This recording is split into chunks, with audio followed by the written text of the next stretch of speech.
The Empire's shadow Nina Hayes stood outside Morrison Tower, craning her neck to see the top of the gleaming skyscraper that pierced the New York skyline. 58 floors of steel and glass, home to Morrison Tech Empire. It's a company that had revolutionized digital innovation over the past decade. Her hands trembled slightly as she clutched her portfolio. This internship could change everything. The lobby was a cathedral of modern luxury. Marble floors reflected the light from massive chandeliers. Well-dressed professionals moved with purpose through the space.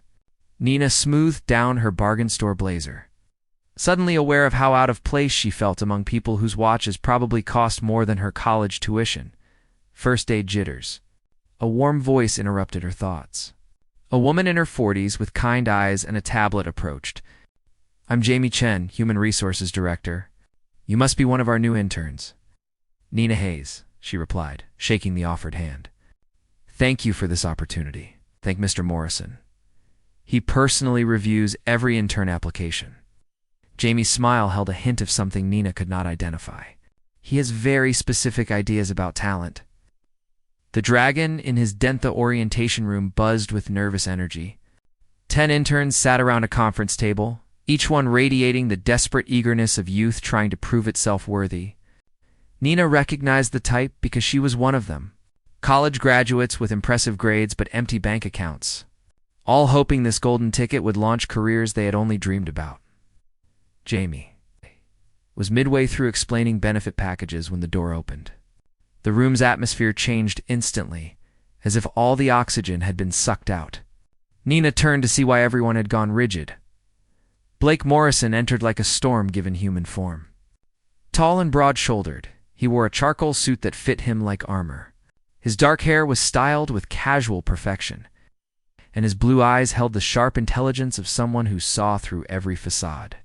At 38, he possessed the kind of presence that made boardrooms fall silent and competitors lose sleep. "Good morning," his voice carried natural authority. "I'm Blake Morrison, and most of you are wasting my time." The bluntness was shocking. Nina watched her fellow interns stiffen, smiles freezing into masks of professional panic. Blake moved around the table slowly, a predator evaluating prey. "You're here because your resumes impress someone in HR. That means nothing to me. I care about results, innovation, people who can think independently rather than regurgitate what they learned in classrooms." He paused behind Nina's chair. "What's your name?" "Nina Hayes, sir." "And why should Morrison Tech Empire invest resources in training you, Miss Hayes?" Nina felt 10 pairs of eyes on her, waiting for her to stumble. She took a breath and turned to face him directly. "You should not, sir. Not yet." Blake's eyebrow raised slightly. "Explain." "Internship is a mutual evaluation. You assess whether I can contribute value to your company, and I assess whether this environment allows me to grow professionally. Neither of us should invest resources until we know the answer." The silence was deafening. Several interns looked horrified, as if Nina had just committed career suicide. But Blake's expression shifted into something that might have been amusement. Interesting perspective. Most people would have listed their achievements and begged for the opportunity. "Oh, most people would be lying about their confidence level, sir. I prefer honesty." The first challenge Blake studied her for a long moment before moving on to interrogate other interns. Nina's heart hammered, but she kept her expression calm. She had not come to New York to play it safe. The rest of orientation passed in a blur of policy explanations and facility tours. Nina was assigned to the marketing department under Senior Director Tyler Bennett, a sharp-eyed man in his 50s who had built his reputation on aggressive campaigns. "Welcome to the team," Tyler said as he showed her to a cubicle. "Fair warning, Blake Morrison has been known to drop into departments unannounced. He expects excellence, and he has zero patience for excuses." "Understood. One more thing." Tyler lowered his voice. "That stunt you pulled in orientation? Ballsy? Most people who challenge Blake like that get crushed. The fact that you're still here means he's either impressed or waiting to destroy you spectacularly." Nina swallowed hard. "Which do you think it is?" "With Blake Morrison? Could be both." The unexpected summon 3 days passed in a whirlwind of projects and learning curves.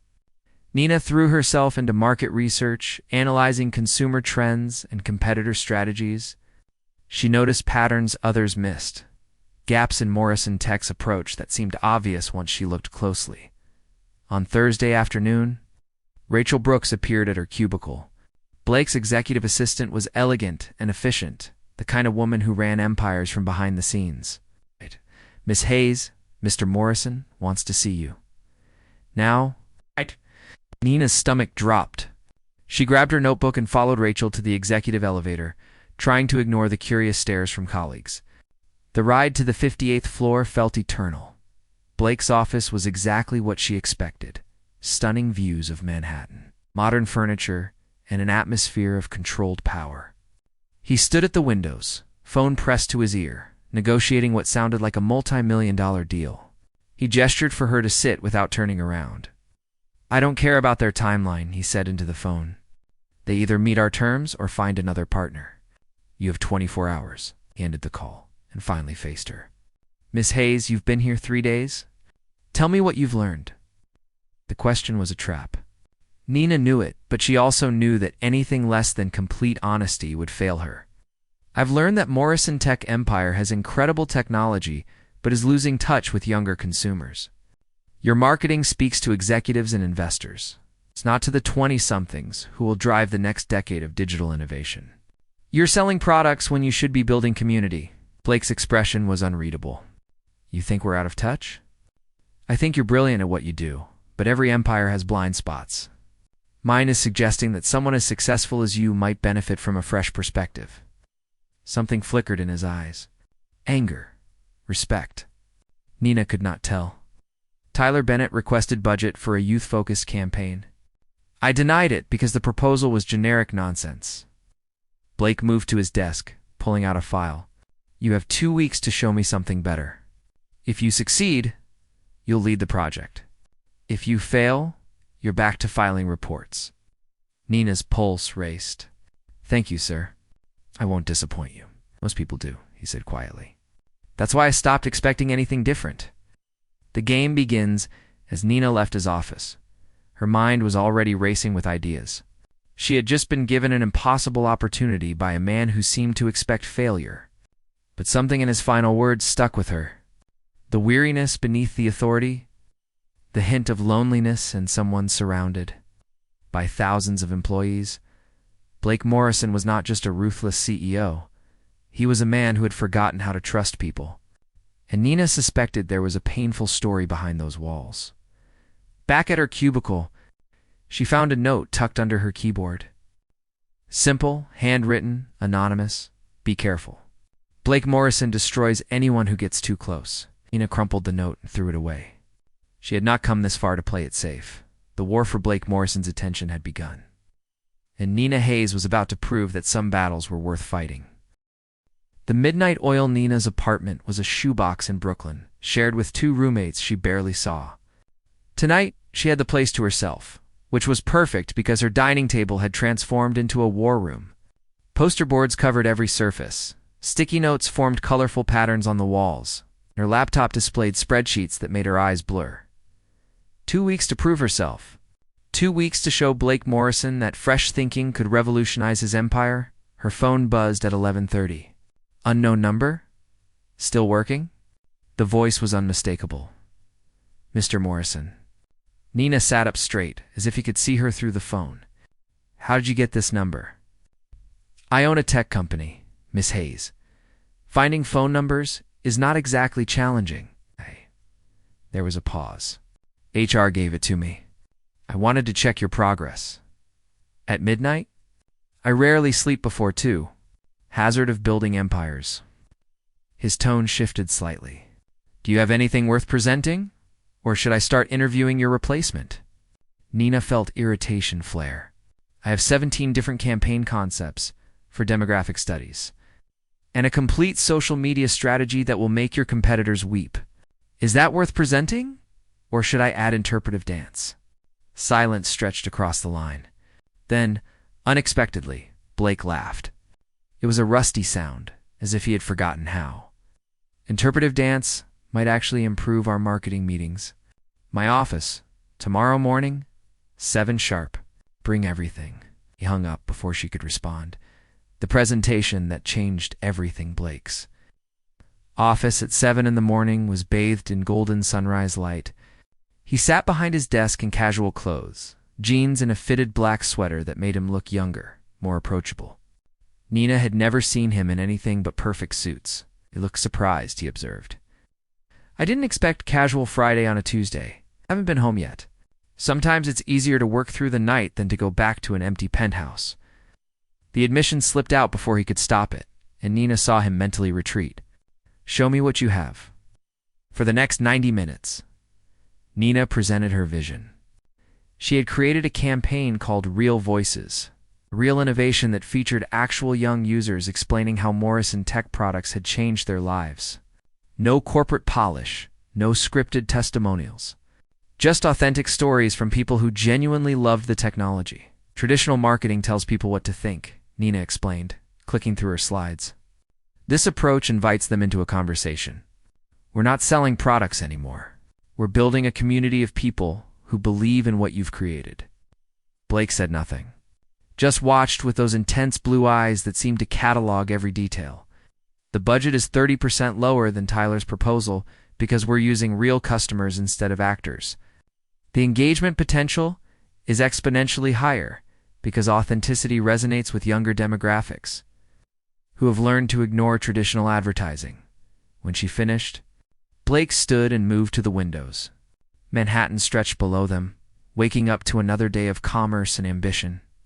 This is revolutionary, he said quietly, which means it's either brilliant or catastrophically naive. It's both. That's what makes it work.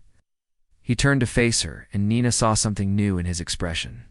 Vulnerability, perhaps. Or the kind of exhaustion that came from carrying too much weight for too long. When I started this company, I believed in exactly this kind of thinking. Bold ideas, genuine connections, taking risks because the potential reward justified the fear. He crossed his arms. Then I learned that trust gets exploited.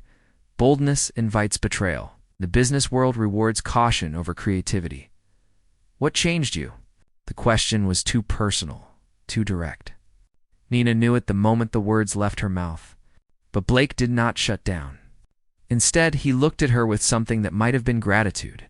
Hey, my business partner 10 years ago. I trusted him completely, shared everything, built this company as equals. Then I discovered he had been stealing client lists, selling trade secrets, positioning himself to launch a competitor using everything we had built together. Blake's voice remained steady, but Nina heard the old wound beneath. The betrayal nearly destroyed Morrison Tech. I saved it by cutting out everything soft, everything vulnerable, everything human.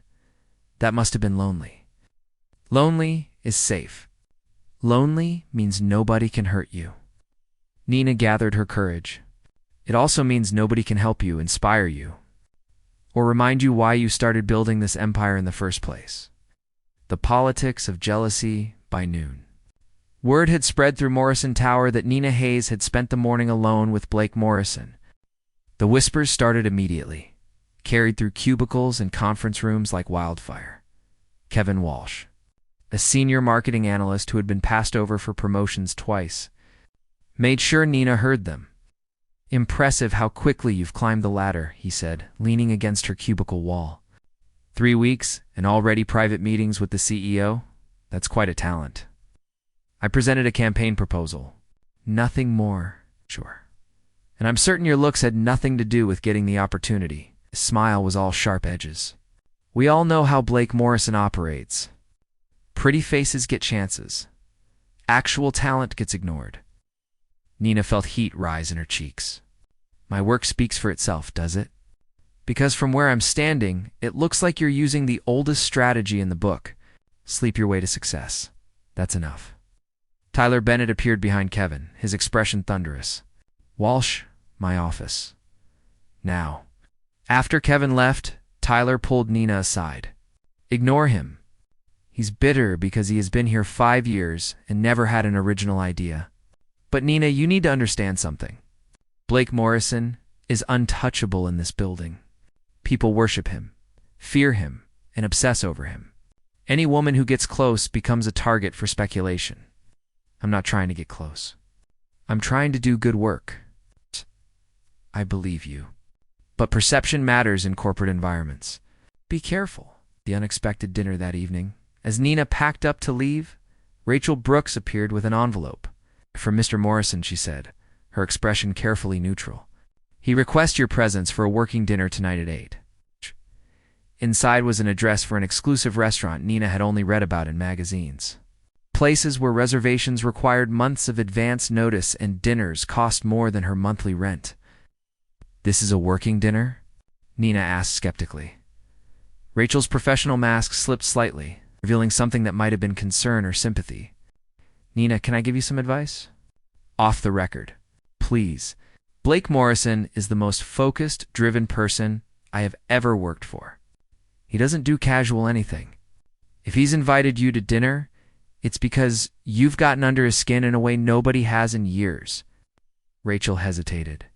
"That can be wonderful or dangerous. Sometimes both. Just be careful." The restaurant was intimate and elegant. It's the kind of place where conversations happened in hushed tones and every detail spoke of refined taste. Blake sat at a corner table, somehow making jeans and a blazer look more sophisticated than most men managed in tuxedos. "Miss Hayes, thank you for coming. Did I have a choice?" "Always. That's what makes your presence meaningful." He gestured to the seat across from him. "I approved your campaign this afternoon. Full budget, complete creative control, launch in 6 weeks. Nina felt joy surge through her chest. "Seriously? I don't joke about business decisions." "You were right, Nina. Morrison Tech has lost touch with the heart of innovation. Your approach reminded me why I started this company." He paused as the waiter brought wine. "It also reminded me that I've spent 10 years building walls when I should have been building bridges." The use of her first name felt significant. A shift from professional distance to something more personal. "Why did you really invite me here?"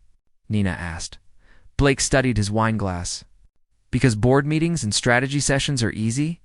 They have rules, predictable outcomes, clear objectives. But sitting across from someone who challenges me to be better, that's terrifying. I terrify you?" "Absolutely. You see through the corporate armor to the person underneath. That person is deeply flawed, thoroughly damaged, and completely unprepared for whatever this is." Nina's heart hammered. "Whatever what is? This conversation where I'm about to make a terrible decision that violates every professional boundary I've established?" Blake met her eyes directly. "I'm attracted to you, Nina, not just intellectually, though your mind is extraordinary. Not just professionally, though your talent is undeniable. I'm attracted to you as a person, and that complicates everything." The restaurant seemed to fade away, leaving only the two of them suspended in a moment that felt both inevitable and impossible. "Blake, I'm your intern. The power dynamic here is incredibly problematic, I know. Which is why I'm telling you now, giving you the option to walk away before this becomes more complicated. I can transfer you to a different department, provide glowing recommendations, ensure your career path remains unaffected by my inappropriate feelings." Nina should have accepted the out. Should have recognized the danger of mixing professional ambition with personal attraction. Should have protected herself from the inevitable complications. Instead, she said, "What if I don't want to walk away?" The line they crossed Blake's penthouse was modern and impersonal. The kind of space that looked like it belonged in a magazine rather than being someone's home. Nina noticed the lack of personal photos, the generic art, the sense that nobody actually lived here. "You're judging my interior design choices," Blake observed. Pouring coffee in his kitchen, "I'm noticing that your office has more personality than your home." "The office is where I spend my time. This is just where I sleep occasionally." He handed her a mug. "Nina, we need to establish ground rules if we're going to pursue whatever this is. Such as complete discretion. Our relationship stays private until you're no longer working under my direct authority. No special treatment professionally. Your campaign succeeds or fails based on merit alone. And if at any point this becomes uncomfortable for you, we stop. No questions, no consequences, no damage to your career." Nina cupped the warm mug, considering. That sounds remarkably reasonable for someone who claims to be terrible at relationships. I've had 10 years to think about what went wrong in my past. Turns out that's excellent preparation for trying not to repeat mistakes. Blake moved closer, but maintained careful distance. I don't know how to do this, Nina. I don't know how to be vulnerable without feeling like I'm handing someone a weapon to destroy me. Then we'll figure it out together. Slowly, honestly, without expectations. When he kissed her, it was gentle and hesitant. A man who had forgotten how to trust himself with another person's heart. Nina kissed him back, tasting coffee and possibility, feeling the tremor in his hands that revealed how much this cost him. They did not sleep together that night. Instead, they talked until dawn, sharing stories about childhood dreams and adult disappointments, about the weight of responsibility and the fear of failure. Blake told her about the partner who had betrayed him, about rebuilding an empire while grieving what he had lost. Nina told him about growing up with parents who worked 3 jobs each, about the pressure of being the first in her family to graduate college. As sunrise painted the penthouse in shades of gold, Blake pulled her close. I'm going to disappoint you, he said quietly. I'll work too much, close off when I'm stressed, forget that relationships require more than strategic planning. I'm going to frustrate you. I'll challenge your decisions, refuse to back down when I believe I'm right, and probably cry during arguments because I'm human. This is a terrible idea. Absolutely catastrophic. They smiled at each other. To people choosing risk over safety, connection over isolation, love over the comfortable numbness of emotional distance. Outside, New York was waking up to another day. Inside Blake Morrison's penthouse, something new was being born. Something fragile and precious and worth protecting. The real challenge was just beginning.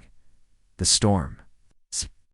Nina stood in Morrison Tower's main conference hall, watching her campaign launch to an audience of 300 employees, investors, and media representatives. The Real Voices, Real Innovation project had exceeded every projection. Social media engagement had exploded, sales inquiries had tripled, and Morrison Tech was being discussed as a company that actually cared about its customers. But Nina could barely focus on the success. Because sitting in the front row, wearing an expression that could freeze oceans, was Olivia Reed. Nina had heard about Olivia through office gossip. Blake's former girlfriend, a venture capitalist who had ended their relationship 2 years ago when she realized Blake was emotionally unavailable. She was stunning, accomplished, and currently whispering something to Kevin Walsh that made him smirk. Impressive presentation, Olivia said afterward, her handshake firm and her smile sharp. Though I have to wonder how much of this success comes from genuine marketing innovation versus personal motivation. I'm sorry? Oh, please. The entire business community is talking about Blake Morrison's sudden change in behavior. More spontaneous, less rigidly controlled, actually smiling in meetings. People are wondering what caused such a dramatic shift. Olivia's eyes were cold. Or should I say, who? Nina felt her stomach drop. My relationship with Mr. Morrison is strictly professional. Of course it is. Just like it was strictly professional when you left his penthouse at 6 in the morning last Tuesday. Don't look so shocked. I have friends in his building. You're not as discreet as you think. The confrontation. Nina found Blake in his office an hour later, reviewing contracts with the kind of intense focus that usually meant he was avoiding something. We need to talk, she said. Closing the door, he looked up, immediately reading her expression. What happened? Olivia Reed knows about us, which means other people probably know too. Blake, this is exactly what we were trying to avoid. Blake stood, moving around his desk. Olivia is bitter that I wouldn't commit to her timeline for marriage and children. Her opinion doesn't matter. It matters when she's telling Kevin Walsh, who's been looking for any excuse to undermine my credibility. Blake, people think I slept my way into this success. They think the campaign worked because you're infatuated, not because it was actually good. Then they're idiots who don't understand business or marketing innovation. That doesn't change the perception. Nina's voice rose. I worked 18-hour days on this project. I earned every bit of this success. But now it's all tainted because people think I'm just the boss's girlfriend playing at being a professional. Blake's jaw tightened. What do you want me to do? issue a company-wide memo explaining that you're brilliant and I'm lucky you tolerate me. I want you to understand why this is different for me than it is for you. You're Blake Morrison, Billionaire CEO. Your reputation is untouchable.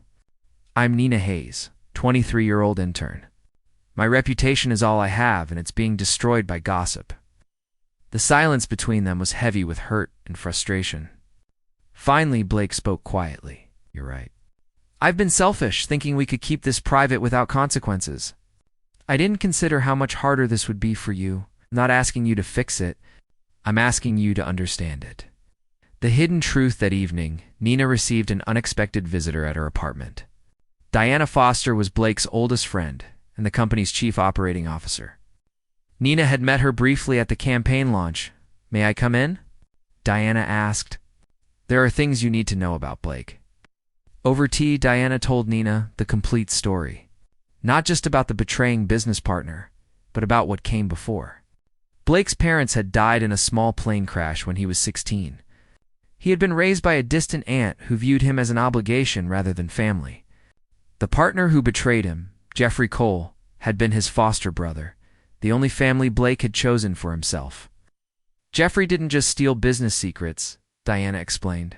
He systematically destroyed every relationship Blake had built, turned investors against him, poisoned client relationships, even tried to sabotage Blake's personal life. For 3 years, Blake fought to save the company while watching someone he loved like a brother actively work to destroy him. Nina felt tears sting her eyes. Why are you telling me this? Because Blake won't. He spent 10 years convincing himself that vulnerability is weakness, that caring about people gives them power to hurt him. But Nina, I've known him since college. I watched him go from an idealistic kid who wanted to change the world to a man who trusts nobody and feels nothing. Diana leaned forward. Until you've made him human again, and that terrifies him more than any business failure ever could. What do I do with this information? Whatever you think is right. But know that if you walk away now, Blake will never open up to another person again. He'll convince himself that he was right to build those walls. And he'll spend the rest of his life alone in that empty penthouse. The betrayal revealed the next morning. Tyler Bennett called an emergency meeting. His face was grave as he spread documents across the conference table. We have a problem. Someone has been leaking confidential campaign strategies to our competitors. 3 different companies launched initiatives suspiciously similar to Nina's concepts, all within the past week. Nina felt cold dread pool in her stomach. How is that possible? That's what I've been investigating. Tyler pulled up security logs. The leaks came from an internal account with high-level access. Kevin Walsh has been selling our strategies to fund his own startup venture. Blake entered the room, his expression thunderous. Where's Walsh now? Security is bringing him up. When Kevin arrived, flanked by 2 security officers, his arrogance had evaporated. Blake's presence seemed to fill the entire room. You've been stealing from this company? Blake said, his voice deadly calm. Selling strategies that Nina developed? Why? Kevin's composure cracked. Because she didn't earn her success. She slept with you and got handed opportunities that should have gone to people with actual experience. I just took what was rightfully mine. The statement hung in the air like poison. Blake moved closer, and Nina had never seen him look more dangerous. Let me clarify something. Walsh. Nina Hayes is the most talented marketer I've encountered in 15 years of running this company. Her campaign generated $42 million in new business in 6 weeks. What have you contributed besides bitterness and theft? Everyone knows she's only here because you're sleeping with her. Everyone is wrong. She's here because she's exceptional.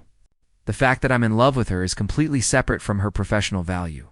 The words echoed through the conference room. Blake had just publicly declared his feelings in front of witnesses, destroying any remaining pretense of purely professional relationship. Kevin laughed bitterly. You've just admitted to an inappropriate relationship with a subordinate. The board will have your head for this. The board, came a new voice from the doorway, will do no such thing. Diana Foster entered, followed by 3 board members. We've been investigating the leaks for 2 weeks, Mr. Walsh. We know everything. The question before us isn't Blake's relationship with Nina. It's whether you'll face criminal charges for corporate espionage. the choice that defined everything hours later. After Kevin had been escorted out by actual police and emergency board meetings had been held, Nina found Blake standing alone in his office. Staring out at the Manhattan skyline, "You told them you love me," she said quietly. "I did," in front of witnesses. "Destroying your carefully maintained professional boundaries." Blake turned to face her. "I've spent 10 years protecting myself from feeling anything real. Building walls, maintaining distance, convincing myself that isolation was strength. Then you walked into my life and demolished every defense I had constructed." He moved closer. "I'm tired of being safe, Nina.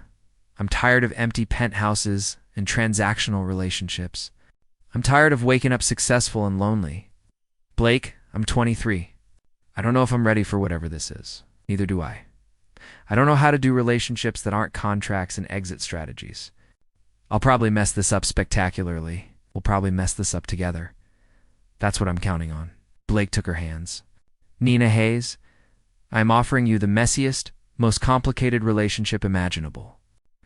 I work too much, trust too little, and have emotional baggage that requires industrial equipment to carry. But I promise to try every single day to be worthy of you." Nina felt tears spill over. "That's the worst romantic speech I've ever heard." "I know. I'm terrible at this. You really are. So, is that a yes?" Instead of answering, Nina kissed him. It was a kiss that tasted like tears and laughter, like risk and reward. Like two damaged people choosing to believe that love was worth the terror of vulnerability. 6 months. Later, the headlines wrote themselves. Billionaire CEO Blake Morrison announces engagement to rising marketing star Nina Hayes. The business world buzzed with speculation, but nobody could deny the results. Morrison Tech's profits had increased by 60%. Employee satisfaction had reached record highs. And Blake Morrison had become known as much for his innovative corporate culture as for his business acumen. Nina stood in the penthouse that was no longer empty. Photos covered the walls now, personal touches that made it feel like an actual home. Blake came up behind her, wrapping his arms around her waist. "Regrets?" he asked. "About which part? Dating my boss? Becoming a corporate success story? Or agreeing to marry someone who still forgets to eat lunch during important meetings? Any of it." Nina turned to face him, seeing not the untouchable CEO, but the man who had learned to trust again. Not even a little bit. Outside, New York glittered with possibility. Inside, two people who had started as boss and intern had become partners in every sense of the word.